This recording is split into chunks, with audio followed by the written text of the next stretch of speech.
Hello. আসসালামু আলাইকুম আজিজ ভাই, কেমন আছেন? জি, কে বলছেন? আমি সোহেল ইনক্লাবের ওই যে ডিআরউর এখন সাধারণ সম্পাদক। জি, জি, জি। কেমন আছেন ভাইয়া? আলহামদুলিল্লাহ, জি। আর আপনি তো চেনার কথা, আপনার থাকার কথা, ওই যে বরিশাল বিভাগ সাংবাদিক সমিতি, তারপর বিভিন্ন সময় আপনার সাথে কথা হয়তো। হ্যাঁ, হ্যাঁ, হ্যাঁ।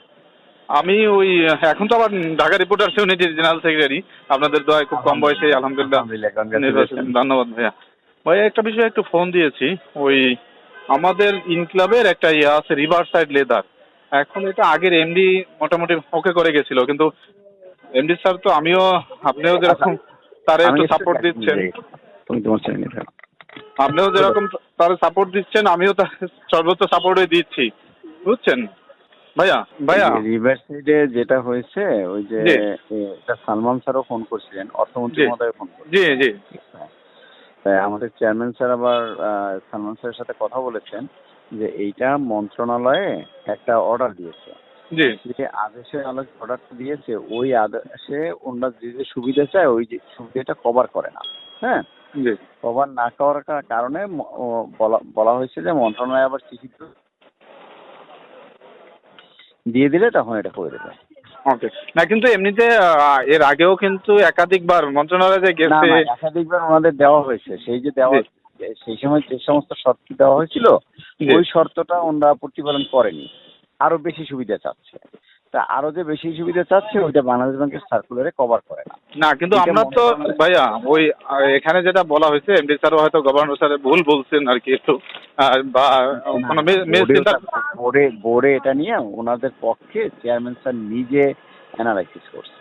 হ্যাঁ, অ্যানালাইসিস করছে, তারপরে এটা নিয়ে একদম পুঙ্খানুপুঙ্খভাবে দেখা গেছে যে একটা জায়গায় যে ঠেকে যাচ্ছে, সেই ঠেকাটা হলো কি যে আপনি দুইটা এসআরওর সুবিধা একই টাইম দিতে পারবেন না, দুইটা আদেশের সুবিধা। জি যে কোনো একটা আদেশের সুবিধা নিতে হবে, আগের তো পরেরটা। জি কিন্তু উনি চাচ্ছেন আগেরটারও কিছু নিতে, পরেরটারও কিছু নিতে।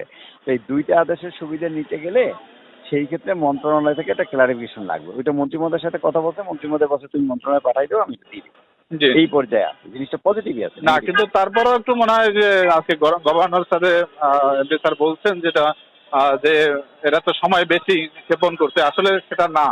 কারণ আমি তো জানি এ টু জেড, এবং এই টাকাটা আপনার আমি ফোনেই আমি বলতেছি। আমি আমি তো অতটা গভীরে জানি না, আমার যে আলোচনা হয়েছে সেইটুকু বললাম আর কি। না আলোচনা আমি বুঝতে পারছি। এবং 31শে ডিসেম্বর ছিল 2021 সালের লাস্ট ডেট টাকা জমা দেওয়ার। আমরা 30শে ডিসেম্বর দিয়েছি, এবং টাকাটাও দিয়েছে সালমান সাহেব, বুঝছেন?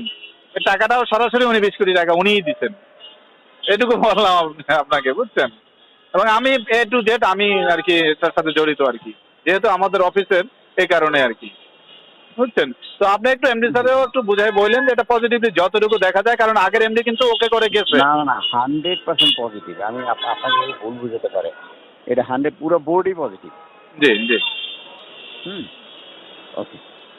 ঠিক আছে, একটু দেখেন। আর আমি আমার কাছে আমি সর্বোচ্চ আমার ভাবে আপনার না, আপনার তো অনেক আগে থেকে আমি চিনি, আপনার সাথে অনেকবার কথা হয়েছে। আপনি ওই যে বরিশালের প্রোগ্রামেও আমার বলছিলেন কয়েকবার। আসলে ওই বিকালে তো এই যে অফিস টাইম আমার, এই কারণে অনেক সময় থাকতে পারি না।